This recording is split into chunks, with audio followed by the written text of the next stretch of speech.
Hi, boys and girls. Welcome to another read aloud of Charlie and the Chocolate Factory. Today is chapter 25, The Great Glass Elevator. I've never seen anything like it, cried Mr. Wonka. The children are disappearing like rabbits. But you mustn't worry, they'll all come out in the wash. Mr. Wonka looked at the little group that stood beside him in the corridor. Remember, a corridor is a hallway. There were only two children left now, Mike TV and Charlie Bucket. And there were three grown-ups, Mr. and Mrs. TV and Grandpa Joe. Shall we move on? Mr. Wonka asked. Oh, yes, cried Charlie and Grandpa Joe, both together. My feet are getting tired, said Mike TV. I want to watch television. Well, if you're tired then, we'd better take the elevator, said Mr. Wonka. It's over here. Come on. In we go, in we go. He skipped across the passage to a pair of double doors. The doors slid open. The two children and the grown-ups went in. Now then, cried Mr. Wonka, which button shall we press first? Take your pick. Charlie Bucket stared around him in astonishment. That's like super big amazement. This was the craziest elevator he had ever seen. There were buttons everywhere. The walls and even the ceiling were covered all over with rows and rows and rows of small black push buttons. There must have been 1,000 of them on each wall and another 1,000 of them on the ceiling. And now Charlie noticed that every single button had a tiny printed label beside it telling you which room you would be taken to if you pressed it. This isn't just an ordinary up and down elevator, announced Mr. Wonka proudly. This elevator can go sideways and long ways and slant ways and any other way you can think of. It can visit any single room in the whole factory, no matter where it is. You simply press the button and zing, you're off. Fantastic, muttered Grandpa Joe. His eyes were shining with excitement as he stared at the rows and rows of buttons. The whole elevator is made of thick, clear glass, Mr. Wonka declared. Walls, doors, ceiling, floor, everything is made of glass so you can see out. But there's nothing to see, said Mike TV. Choose a button, said Mr. Wonka. The two children may press one button each, so take your pick. Hurry up. In every room, something delicious and wonderful is being made.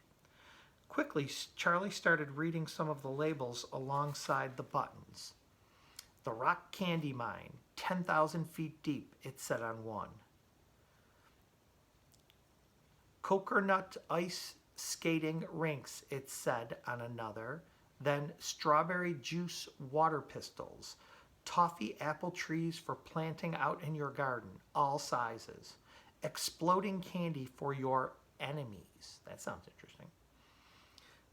Luminous lollies for eating in bed at night. Luminous means they light up, so it would be a light up lollipop that you could eat in bed when it's dark at night. Mint jujubes for the boy next door. They'll give him green teeth for a month. Cavity filling caramels. No more dentists. Stick jaw for talkative parents. Wiggle sweets that wiggle delightfully in your tummy after swallowing. Invisible chocolate bars for eating in class. That would be interesting. You guys could eat and I wouldn't know you were eating. Invisible chocolate bars. Candy-coated pencils for sucking. I can think of a few friends who would like that. Fizzy lemonade swimming pools. Magic hand fudge. When you hold it in your hand, you taste it in your mouth. Interesting. Rainbow drops. Suck them and you can spit in 6 different colors. Come on, cried Mr. Wonka. We can't wait all day. Isn't there a television room in all this lot? asked Mike TV. Well, certainly there's a television room, Mr. Wonka said. That button over there. He pointed with his finger. Everybody looked. Chocolate or television chocolate, it said on the tiny label beside the button. Whoopee, shouted Mike TV. That's for me. He stuck out his thumb and pressed the button. Instantly, there was a tremendous whizzing noise.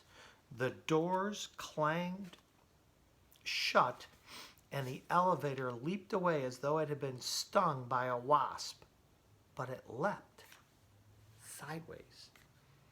And all the passengers, except for Mr. Wonka, who was holding on to a strap from the ceiling, were flung off their feet onto the floor.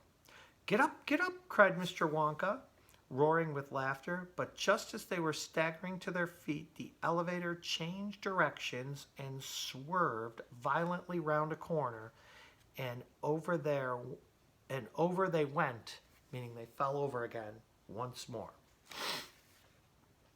Help! Cried Mrs. TV. Take my hand, madame, said Mr. Wonka gallantly. Here's a picture of all of them in the elevator.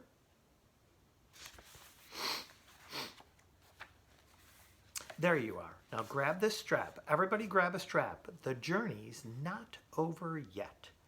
Old Grandpa Joe staggered to his feet and caught hold of a strap. Little Charlie, who couldn't possibly reach as high as that, put his arms around Grandpa Joe's legs and hung on tight. The elevator rushed on at the speed of a rocket. Now it was beginning to climb. It was shooting up and up and up on a steep, slanty course, as if it were climbing a very steep hill. Then suddenly, as though it had come to the top of a hill and gone over the precipice, it dropped like a stone, and Charlie felt his tummy coming right up into his throat. And Grandpa Joe shouted, "Yippee! Here we go!" And Mrs. TV cried out, "The rope is broken! We're going to crash!" And Mr. Wonka said, "Calm yourself, my dear lady," and patted her comfortingly on the arm. And then Grandpa Joe looked down at Charlie, who was clinging to his legs, and said, "Are you all right, Charlie?" And Charlie shouted, "I love it. It's like being on a roller coaster." And through the glass walls of the elevator, as it rushed along, they caught sudden glimpses of strange and wonderful things going on in some of the other rooms.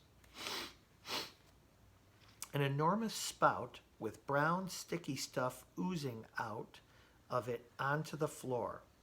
A great craggy mountain made entirely of fudge, with Oompa Loompas all roped together for safety, hacking huge hunks of fudge out of its sides.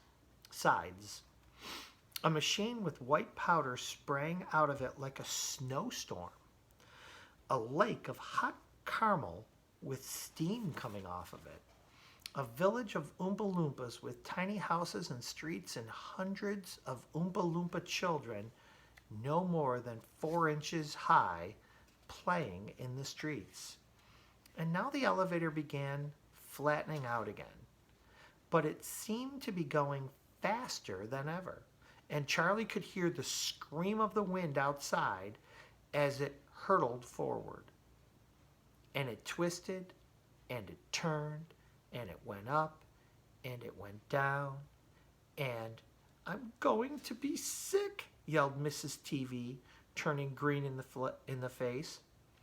"Please don't be sick," said Mr. Wonka.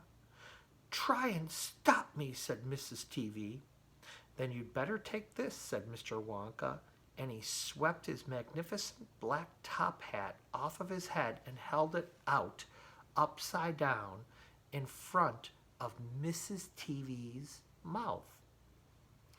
"Make this awful thing stop," ordered Mr. TV. "Can't do that," said Mr. Wonka. "It won't stop until we get there. I only hope no one's using the other elevator at this moment." "What other elevator?" screamed Mrs. TV. Well, the one that goes the opposite way on the same track as this one, said Mr. Wonka. Holy mackerel, cried Mr. TV. You mean we might have a collision? Well, I've always been lucky so far, said Mr. Wonka. Now I am going to be sick, yelled Mrs. TV. No, no, said Mr. Wonka. Not now. We're nearly there. Don't spoil my hat. The next moment there was a screaming of brakes and the elevator began to slow down. Then it stopped altogether. Some ride, said Mr. TV, wiping his great sweaty face with a handkerchief. Never again, gasped Mrs. TV, and then the doors of the elevator slid open and Mr. Wonka said, just a minute now. Listen to me. I want everyone to be very careful in this room. There is dangerous stuff around in here, and you must not tamper with it. Tamper means mess around with it. And that's the end of chapter 26, or 25, excuse me. Tomorrow I will read chapter 26, which is called The Television Chocolate Room. And then I think that's the only one we'll do, and then we'll finish up the book next week. So, boys and girls, I hope you are having a great day. It was wonderful to see you yesterday, for the people I did get to see. And I hope you all have a wonderful day today. Bye.